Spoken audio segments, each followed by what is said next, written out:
እንደ ዓላማ ያደረግነው እኛ ይህን ሱቅ ስንገነባ የወርቅ ቤቶችን አንድ ላይ በመሰብሰብ ገዢ ሩቅ ቦታ ሳይሄድ በአንድ ቦታ የተለያዩ የሱቅ አማራጮችን እንዲያገኝ ነው ማለት ነው።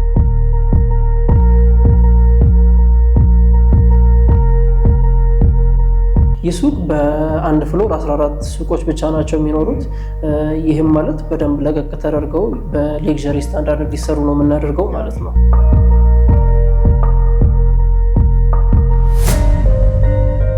ሙሉ ክፍያው ከ3.9 ሚሊዮን ብር ጀምሮ ነው ማለት ነው። ግን ይሄኛው ዋጋ ለ10 ሱቆች ብቻ የወጣ ዋጋ ነው። ስለዚህ ደንበኞቻችን ይሄን አውቀው ቀድሞ ኢንቨስት እንዲያደርጉ ኢንቫይት እናደርጋቸዋለን ማለት ነው።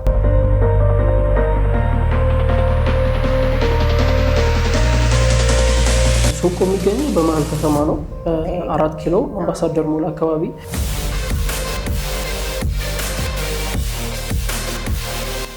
እዚህ ላይ ኢንቨስት ማድረግ መሀል ከተማ ላይ ገበያውንም ጭምር እንደማግኘት ነው ማለት ነው። ተጨማሪ ይዞ የመጣው ነገር ደግሞ ሬንታል ጋራንቲ። ደንበኞች ሱቁን ገዝተው ከ1 ዓመት ተኩል ከተረከቡ በኋላ ማከራየት ቢፈልጉ ለማከራየት ራሳቸው የተለያየ እንትን ውስጥ መግባት አይጠበቅባቸው፣ ራሳችን ሱቁን እናከራይላቸዋለን ማለት ነው። ሰላም ውድ የቤታ ሚዲያ ተከታታዮቻችን እንዴት ናችሁ? ዛሬ ደግሞ የምንገኘው በአኮያ ፕሮፐርቲስ ነው። ለየት ባለ መልኩ ደግሞ 4 ኪሎ የንግድ ሱቆችን ይዘው ቀርቧል። እስቲ ውስጥ እንግባና ያሉትን መረጃዎች አብረን እናያለን። አብራችሁን ቆዩ።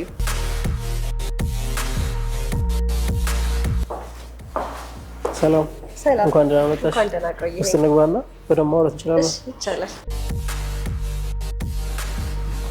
አረፍ። እንኳን ወደ አኮያ ፕሮፐርቲስ በሰላም መጣሽ። እንኳን ደህና ቆየኝ። እስቲ ራስን አስተዋውቀኝ። እኔ ይስሐቅ መኮንን እባላለሁ። በአኮያ ፕሮፐርቲስ የሽያጭ አማካሪ ነኝ። ኦኬ፣ በጣም ጥሩ ነው።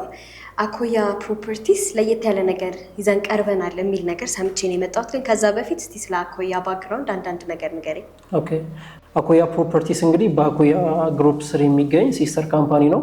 በአኮያ ግሩፕ ስር 5 የተለያዩ ሲስተር ካምፓኒዎች አሉ።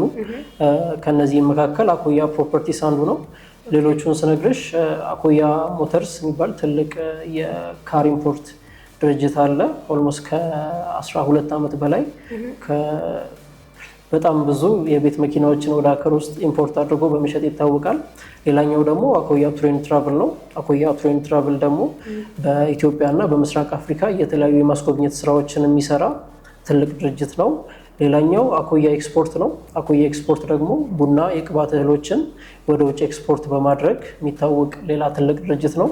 እንዲሁም አራተኛው ደግሞ አኮያ ፕሮፐርቲስ ነው። አኮያ ፕሮፐርቲስ ደግሞ ዛሬ የምትገኙበት ማለት ነው የተለያዩ የመኖሪያ አፓርትመንቶችን እንዲሁም ሱቆችን በከተማይቱ በመገንባት ይታወቃል። ሌላኛውና ለአኮያ ፕሮፐርቲስ ደግሞ አጋዥ ሆኖ የተመሰረተው ኢኒያስ ኮንስትራክሽን የተለያዩ የግንባታ ስራዎችን ለአኮያ ፕሮፐርቲስ በመስራት ይታወቃል ማለት ነው። አኮያ ፕሮፐርቲስ የእነዚህ ትልልቅ ካምፓኒዎች ሲስተር ካምፓኒ ነው ማለት ነው። ታዲያ በመቀጠል አሁን ላይ ምንድን ነው ይዛችሁ የመጣችሁት? አኮያ ፕሮፐርቲስ እንግዲህ በከተማችን ላይ በጣም ብዙ አዳዲስ ነገሮችን ይዞ መጥቷል። ከነዚህም መካከል ሰሞኑን ላውንች ያደረግነው በ4 ኪሎ የሚገኘው ሱቅ ይገኝበታል። በጣም የሚያምር ዲዛይን ያለው በጣም ሌክዠሪ የሆነ በተለይም ደግሞ ለወርቅ ቤቶች እንዲያገለግል ተደርጎ የሚሰራ የወርቅ ሱቅ ነው። ሌላኛው ደግሞ ሳር ቤት ላይ እየገነባን የምንገኘው በጣም ሌክዠሪ የሆነ አፓርትመንት ነው። ከዛም በተጨማሪ በፒያሳ እና በሰሜን ማዘጋጃ ላይ አዳዲስ አፓርትመንቶች አሉ። በጣም ጥሩ ነገሮች ነው እየነገርከኝ ያለኸው። ታዲያ ከዚህ በፊት ሰርታችሁ አስረከባችሁት ካለ እስቲ ንገረኝ። ኦኬ፣ አኮያ ፕሮፐርቲስ ወደ ሪል ስቴት ስራው ከገባ አሁን 5ኛ ዓመቱን ይዟል። በዚህ 5 ዓመት ውስጥ በጣም ጥሩ ኤክስፒሪየንስ ነው ያካበተው። ያም ማለት በቦሌ ደንበል እና ፒያሳ አካባቢ ላይ 3 ትልልቅ ሳይቶችን ገንብቶ አጠናቋል ማለት ነው። የቦሌ ኦልሬዲ ተረክበው ነዋሪዎች መኖር ጀምረዋል። በፒያሳ የሚገኙ ሳይቶች ደግሞ ኦልሬዲ የመጠናቀቅ ደረጃ ላይ ነው የሚገኙት ማለት ነው። ስለዚህ ጥሩ ደረጃ ላይ ያለ ድርጅት ነው እያልከኝ ያለኸው? ያ በግንባታም እንዲሁም ደግሞ በሌሎች ሲስተር ካምፓኒዎችም በጣም ጥሩ አቅም ያካበተ ትልቅ ድርጅት ነው። እንደነገርከኝ ከሆነ አኮያ በጣም በብዙ ስራ ዘርፍ ላይ የተሰማራ ነው። ቀደም ብለህ ደግሞ እንደነገርከኝ ያው ስለ ሱቁም ነግረኸኝ ነበር። እስቲ ስለ ሱቁ አንዳንድ ነገር ንገረኝ። ኦኬ፣ ሱቁ የሚገኘው በመሀል ከተማ ነው። 4 ኪሎ አምባሳደር ሞል አካባቢ ወይንም ደግሞ ቱሪስት ሆቴልን የምታውቂው ከሆነ እዛ አካባቢ ነው የሚገኘው። በጣም ሌክዠሪ የሆነ በጣም የሚያምር ዲዛይን ያለው ኦን ፐርፐዝ በተለይም ደግሞ ከ60% በላይ ለወርቅ ቤቶች እንዲሆን አድርገን ነው አስበን የሰራ ነው። እንደሚታወቀው እንግዲህ የወርቅ ቤቶች በ4 ኪሎ እና በፒያሳ አካባቢ በብዛት ይገኛሉ። ነገር ግን ተበታትነው ነው የሚገኙት እና እንደ ዓላማ ያደረግነው እኛ ይህን ሱቅ ስንገነባ የወርቅ ቤቶችን አንድ ላይ በመሰብሰብ ገዢ ሩቅ ቦታ ሳይሄድ በአንድ ቦታ የተለያዩ የሱቅ አማራጮችን እንዲያገኝ ነው ማለት ነው። ስለዚህ 4 ኪሎ መሀል ነው የሚገኘው አምባሳደር ሞል ጀርባ። ያገነባቡ ሁኔታ እንዴት ነው? 2 ቤዝመንት ይኖረዋል ለፓርኪንግ ማለት ነው።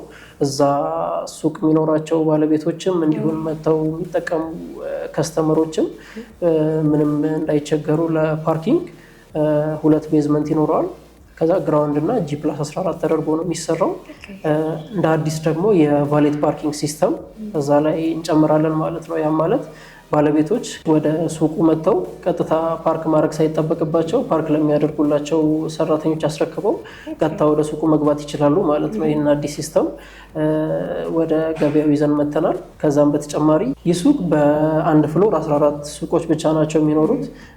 ይህም ማለት በደንብ ለቀቅ ተደርገው በሌክዠሪ ስታንዳርድ እንዲሰሩ ነው የምናደርገው ማለት ነው። የማስረከቢያ ጊዜው ደግሞ 1 ዓመት ተኩል ነው። በጣም ጥሩ ነገሮች ነው እየነገርከኝ ያለው። በተጨማሪ ደግሞ አኩያ ፕሮፐርቲስ በጣም በዘመናዊነት ተራቆ የመጣ እንደሆነ ነው እየተገነዘብኩኝ ያለሁት። ታዲያ እዚህ ሱቅ ላይ ኢንቨስት በማድረጋቸው የሚያገኙት ጥቅም ምንድን ነው? ኦኬ፣ ደንበኞቻችን እዚህ ሱቅ ላይ ኢንቨስት በማድረጋቸው በጣም ብዙ ጥቅም ያገኛሉ። አንደኛው ካምፓኒው እንደነገርኩሽ በጣም ትረስትድ ካምፓኒ ነው። የመገንባት የማስረከብ ጥሩ ታሪክ ያለው ካምፓኒ ነው። እንዲሁም በተለያዩ ሲስተር ካምፓኒዎች ራሱንም ዴቨሎፕ ያደረገ ትልቅ ካምፓኒ ነው። ሁለተኛው ሎኬሽኑ ፕራይም ሎኬሽን ነው። 4 ኪሎ መሀል ላይ ነው የሚገኘው ሱቁ። ለወርቅ ቤቶች በተለይ ደግሞ በጣም እየተመረጠ ያለ ቦታ ነው 4 ኪሎ። እዚህ ላይ ኢንቨስት ማድረግ መሀል ከተማ ላይ ገበያውንም ጭምር እንደማግኘት ነው ማለት ነው። ሶስተኛው አኩያ ፕሮፐርቲስ አዲስ ተጨማሪ ይዞ የመጣው ነገር ደግሞ ሬንታል ጋራንቲ ነው። ያ ማለት ምንድነው? ደንበኞች ሱቁን ገዝተው ከ1 ዓመት ተኩል ከተረከቡ በኋላ ማከራየት ቢፈልጉ ለማከራየት ራሳቸው የተለያየ እንትን ውስጥ መግባት አይጠበቅባቸውም። ራሳችን ሱቁን እናከራይላቸዋለን ማለት ነው። ሌላኛው ደግሞ ፕሮፐርቲ ማኔጅመንት ነው። በሱቁ ላይ የሚገኙ የተለያዩ ፕሮፐርቲዎችን ራሳችን ማኔጅ እናደርግላቸዋለን እዚህ ስራ ላይ ተሰማርተን ስለምንሰራ ማለት ነው። ሌላኛው ደግሞ ፕሮሞሽን ነው። አኩያ ፕሮፐርቲስ እንደነገርኩሽ ሌላኛው ሲስተር ካምፓኒ አኩያ ኤክስፖርት ኮፊ ኤክስፖርት ያደርጋል እና በቅርቡ ደግሞ የኮፊ ሾፖችን በከተማው የተለያየ ቦታዎች ላይ እንከፍታለን። ከዛ አንደኛው ቦታ እዚኛው ሱቅ ላይ ነው፣ ግራውንድ ላይ የኮፊ ሾፕ ይኖራል። ለዛ ሱቅ የምንሰራውን ፕሮሞሽን ተገን በማድረግ በተጨማሪም ደግሞ ለሱቆቹ ተጨማሪ ፕሮሞሽኖችን የምንሰራ ይሆናል ማለት ነው። አሪፍ አማራጭ ነው እየነገርከኝ ያለው። ታዲያ የካሬ አማራጭ ወይ የአከፋፈል ሁኔታ አለ? የተለያዩ የካሬ አማራጮች አሉት። ከ19 ካሬ እስከ 34 ካሬ አማራጮች አሉት። 19 ካሬ፣ 25 ካሬ፣ 30፣ 32 እና 34 የካሬ አማራጮች አሉት። እንዲሁም ደንበኞቻችን መርጃ አድርገው ተለቅ ያለ ካሬ መግዛት ቢፈልጉ እንደዚህ አይነት አማራጮችን አመቻችተናል። ያከፋፈል ሁኔታው የመጀመሪያው 30% ነው ቅድመ ክፍያው። ያንን ከከፈሉ በኋላ በግንባታው ሂደት ነው የቀረውን የሚከፍሉት ማለት ነው። ለምሳሌ አሁን አንድ ደንበኛ 30%ን ከፍሎ ቢገዛ ቀጣይ ክፍያ የሚከፍለው ግንባታው ቤዝመንት ላይ ሲደርስ ነው። ቀጣዩን ደግሞ ሁለተኛ ፎቅ ላይ ሲደርስ እንደዚህ እያለ ነው የሚሄደው ማለት ነው። ስለዚህ ደንበኞቻችን የግንባታውን ሂደት እያዩ ነው ቀጣይ ክፍያዎችን የሚከፍሉት ማለት ነው። በካሬ ደግሞ የተለያየ ዋጋ ነው ያለው በየፍሎሩ ማለት ነው። ከ250 ሺህ ብር እስከ 310 ሺህ ብር ነው በካሬ ያላቸው ዋጋ። እንዲሁም ደግሞ ሙሉ ክፍያው ከ3.9 ሚሊዮን ብር ጀምሮ ነው ማለት ነው። ግን ይሄኛው ዋጋ ለ10 ሱቆች ብቻ የወጣ ዋጋ ነው። ስለዚህ ደንበኞቻችን ይሄን አውቀው ቀድሞ ኢንቨስት እንዲያደርጉ ኢንቫይት እናደርጋቸዋለን ማለት ነው። በጣም ብዙና በጣም ደስ የሚሉ አማራጮች ነው ይዛችሁ የቀረባችሁት። ታዲያ የሱቁን ይሄን ያህል ከነገርከኝ እስቲ ወደ መኖሪያ ቤቶቹ እንለፍና የመኖሪያ ቤቶቹ ደግሞ የካሬ አማራጭና የመኝታ ቤት አማራጮች ያሏችሁን እስቲ ንገረኝ። ኦኬ ቴንክ ዩ አልፋ። የአፓርትመንቶቻችን በጣም ልዩ ፊቸሮችን ነው ይዘው የመጡት። በተለይም ደግሞ ሳር ቤት ካናዳ ኤምባሲ ጋር የምናስገነባው አዲሱ አፓርትመንት በጣም ልዩ የሆነ በከተማው አዲስ እና የመጀመሪያ የሆነ በጣም ዘመናዊ ሌክዠሪ የመኖሪያ ስታንዳርድን ይዞ የቀረበ መኖሪያ ቤት ነው። በጣም ብዙ አሚኒቲዎች በውስጡ ተካተዋል። 3 ቤዝመንት አለው። በዚህ ቤዝመንት ላይ የኤሌክትሪክ ቻርጂንግ ስቴሽኖች ይኖራሉ፣ ጋራጅ ስቶሮች ይኖራሉ፣ ሞደርን ካርዎሽ ይኖራል። አንድ ሰው መኪናውን ማሳጠብ ቢፈልግ ሌላ ቦታ ካርዎሽ ለማሳጠብ ሌላ ቦታ መሄድ አይጠበቅበትም። እዛው ቤቱ ሆኖ ቤዝመንት ላይ ሬዲ ይደረግለታል ማለት ነው። ጋራጅ ስቶር ይኖረዋል። ሁሉም ቤት የራሱ ጋራጅ ስቶር ይኖረዋል። ቤዝመንት ላይ ይህን ሁሉ ነገር አካቶ አሳይንድ የሆነ ፓርኪንግ ነው የሚሆነው ማለት ነው። ሁሉም ቤቶች የራሳቸው የሆነ ፓርኪንግ ይኖራቸዋል። ቅድም ያልኩሽ የቫሌት ፓርኪንግ ሲስተም ደግሞ እዚህኛውም ላይ ይኖራል። አንድ ሰው ከስራ መጥቶ መኪናውን በር ላይ ያስረክቦ ነው ወደ ቤቱ የሚገባው ማለት ነው። አጠቃላይ 1300 ካሬ ላይ ነው የሚያርፈው አፓርትመንቱ። በጣም ሰፋ ያለ ኤሪያ ላይ ነው የሚያርፈው ማለት ነው። ከቤዝመንቱ በተጨማሪ ግራውንድ ላይ የካር ኤግዚቢሽን እና ፉድ ኮርት ይኖረዋል።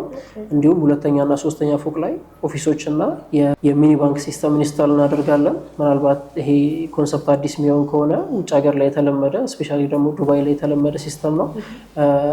በአንድ መስኮት ብቻ ሙሉ የባንክ አገልግሎትን ማግኘት የሚቻልበት ማለት ነው። ከዛም በተጨማሪ 5ኛ ላይ ጌም ዞን ይኖራል፣ ኢንዶር ፕሌይ ግራውንድ ማለት ነው። 6ኛ ላይ ደግሞ ኢንዶር እና አውትዶር ስዊሚንግ ፑል ይኖራል። ጂም፣ ስፓ፣ ሳውና፣ ስቲም ይኖራል ማለት ነው። ስዊሚንግ ፑሉ ኢንዶር እና አውትዶር ነው፣ በሁለቱም አማራጭ ይገኛል። ከዛም በተጨማሪ የባስኬትቦል እና የቴኒስ ኮርቶች ይኖሩታል። ይህን ሁሉ ያካተተ ነው ማለት ነው መኖሪያ ቤቱ። አፓርትመንቶቹ በተለያየ ካሬ አማራጭ ነው የሚገኙት። ባለ 1 መኝታው 101 ካሬ ነው። ባለ 2 መኝታው 159 ካሬ ነው። እንዲሁም ባለ 3 መኝታው 179 ካሬ ነው። እንግዲህ ዲዛይኑ ላይ እንደምታዩ ሁሉም ቤቶች ናቹራል ላይት እንዲያስገቡ ተደርጎ ነው የሚሰሩት። ለምሳሌ ባለ 3 መኝታውን ብነግርሽ ባለ 3 መኝታው ሳሎኑም እንዲሁም 3ቱ መኝታ ቤቶች ባልከኒ እና የናቹራል ላይት እንዲያገኙ ተደርጎ ነው ዲዛይን የተደረገው ማለት ነው። ባለ 2 መኝታውን በተመሳሳይ በደንብ ሌክዠሪ ተደርገው ነው የሚሰሩት። እስካሁን እየነገርከኝ ያሉት ነገሮች በጣም አሪፍና ለተገልጋዩም ለደንበኛውም በጣም ጥሩ የሆነ አቅርቦት ነው ይዛችሁ የቀረባችሁት እና እንደነገርከኝ ደግሞ የባንክ ሲስተሙ፣ የሾፒንጎቹ እንዳልከውም የስዊሚንግ፣ ጂም፣ ስፓ ደንበኞች ይህን ሁሉ አቅርቦት ለማግኘት ብሎ ሩቅ ቦታ መሄድ አይጠበቅባቸውም ማለት ነው። ሁሉም አንድ ላይ አካቶ የያዘ ነው ማለት ነው። ታዲያ እነዚህን አማራጮች ነግረኸኝ፣ እነዚህን ጥቅማ ጥቅሞች እንዳለ ነግረኸኝ፣ እናንተ ጋር ዋጋውንና ያከፋፈል ሁኔታው ምን ይመስላል? ኦኬ፣ ያከፋፈል ሁኔታው በቅድሚያ ያከፋፈል ሁኔታውን ስነግርሽ አሁን እየተቀበልን ያለው 10% ነው። 10% ከከፈሉ በኋላ የቀረውን ደግሞ በግንባታው ሂደት በ3 ዓመት ከፍለው ነው የሚያጠናቀቁት። ማጠናቀቂያ ጊዜውም 3 ዓመት ስለሆነ ማለት ነው። ለምሳሌ አንድ ደንበኛ 10% አሁን ከከፈለ ቀጣይ የሚከፍለው የቤዝመንት ስራ ሲጠናቀቅ ነው። አሁን የፋውንዴሽን ስራ ላይ ነው የምንገኘው። ቀጣይ ክፍያ የቤዝመንት ስራ ሲጠናቀቅ ይሆናል ማለት ነው። ልክ እንደ ሱቁ ደንበኞቻችን ግንባታውን እያዩ ነው ቀጣይ ክፍያዎችን የሚከፍሉት ማለት ነው። በተጨማሪ በካሬ ያለን ዋጋ በካሬ 120 ሺህ ብር ነው እየሸጥን የምንገኘው። በጣም ለትንሽ ቤቶች የወጣ ፕራይስ ነው ይሄ ፕራይስ። ባለ 1 መኝታው ለምሳሌ 101 ካሬ ነው። የዚህ አጠቃላይ ዋጋው 12 ሚሊዮን ይሆናል። ቅድመ ክፍያው 1.2 ሚሊዮን ብር ነው የሚሆነው። ደንበኞቻችን በ1.2 ሚሊዮን ብር በዚህ አፓርትመንት ላይ ሪዘርቭ ማድረግ ይችላሉ ማለት ነው። እንደነገርኩሽ እንግዲህ ቦታው የሚገኘው ሳር ቤት ከካናዳ ኤምባሲ አጠገብ ነው። ሳር ቤት እንግዲህ በጣም ለመኖሪያ የሚመረጥ ቦታ ነው። ከዛም በተጨማሪ በጣም ብዙ ኤምባሲዎች የሚገኙበት አካባቢ ነው። ስለዚህ ሰዎች ለኑሮ በጣም ሴፍቲ ተሰምቷቸው የሚኖሩበት አካባቢ ነው ማለት ነው። እስከ 20 በላይ ኤምባሲዎች ይገኛሉ። ስለዚህ ነዋሪዎች ከገዙ በኋላ ማከራየት ቢፈልጉ በዶላር ማከራየት የሚችሉበት ኤሪያ ነው ማለት ነው። ከኤምባሲው በተጨማሪ ደግሞ የአፍሪካ ህብረት ዋና ኦፊሱ ከሳር ቤት በጣም በቅርብ ርቀት ነው የሚገኘው። ስለዚህ እንደነገርኩሽ ማከራየት ለሚፈልጉ ሰዎች በጣም ቆንጆ አማራጭ ነው ማለት ነው። እኛ የምናቀርበው ደግሞ የተለያዩ አሚኒቲዎች እንዲሁም ቤቱ ላይ እንዲሁም በአፓርትመንቱ ላይ ያለው ሌክዠሪ ስታንዳርድ የውጭ ዲፕሎማቶች ኤምባሲ ውስጥ የሚሰሩ የተለያዩ ሰራተኞች እንዲመርጡት ያደርጋል ማለት ነው። ስለዚህ ደንበኞች ከኛ ቢገዙ ይህንን ሁሉ አማራጭ ማግኘት ይችላሉ ማለት ነው። አኮያ ፕሮፐርቲስ ይህንንም ሁሉ ነገር ታሳቢ በማድረግ ነው እየገነባ ያለው ነው እያልከኝ ያለኸው። ያው ከሴፍቲውም አንጻር በእርግጠኝነት ነው እየነገርከኝ ያለኸው። ታዲያ ይህንን ሁሉ ነግረኸኝ ከሀገር ውጭ ላሉት ደንበኞቻችን እንዴት ነው ይሄንን ፕሮፐርቲ መጋራት ወይም ደግሞ ማግኘት የሚችሉት? ኦኬ በውጭ ሀገር ያሉ ደንበኞቻችን በሁለት አማራጭ ከኛ ጋር መግዛት ይችላሉ። አንደኛው እዚህ በሚገኙ ተወካዮቻቸው ነው። ህጋዊ ተወካዮች ካሏቸው በእነሱ በኩል መፈራረም ይችላሉ ከኛ ጋር። ካልሆነም ደግሞ በዲኤችኤል በኩል ክፍያውን ከከፈሉ በኋላ ኮንትራቱን ከዚህ ያለውን ነገር ጨርሰን እኛ በዲኤችኤል በኩል እንልክላቸዋለን። እነሱም ደግሞ ከዛ የሚፈረመውን ነገር ፈርመው መገበያየት እንችላለን ማለት ነው። ስለዚህ እነዚህ ሁለት አማራጮች አሉ ውጭ ለሚገኙ ደንበኞቻችን ማለት ነው። በጣም ጥሩ ነገር ነው እየነገርከኝ ያለው። ያው እኔ ደግሞ ስሰማክ እንደነበረው አኮያ ፕሮፐርቲስ በጣም ብዙና ዘመናዊ፣ በዛ ላይ ደግሞ ለደንበኞች በጣም በሰፊው በአማራጭ ይዞ ቀርቧል። ይህን ሁሉ ነግረኸኝ ግን ለበለጠ መረጃ እናንተ ማግኘት ቢፈልጉ በምን በኩል ሊያገኟችሁ ይችላሉ? ኦኬ ደንበኞቻችን ከእኛ ጋር ሱቅ የሚሆን ወይም አፓርትመንት መግዛት የሚፈልጉ ከሆነ ስልካችንን እናስቀምጥላቸዋለን። ከታች በምናስቀምጥላቸው ስልክ በመደወል ስለነዚህ አፓርትመንቶች ወይም ሱቆች ተጨማሪ መረጃዎችን ማግኘት ይችላሉ ማለት ነው። እኛን ኮንታክት ማድረግ ይችላሉ። በዚሁ በነገርኩሽ ቁጥር በዋትሳፕ ወይም ደግሞ በቴሌግራም እኛን ኮንታክት አድርገው ተጨማሪ መረጃ ማግኘት ይችላሉ ማለት ነው። በጣም አመሰግናለሁ።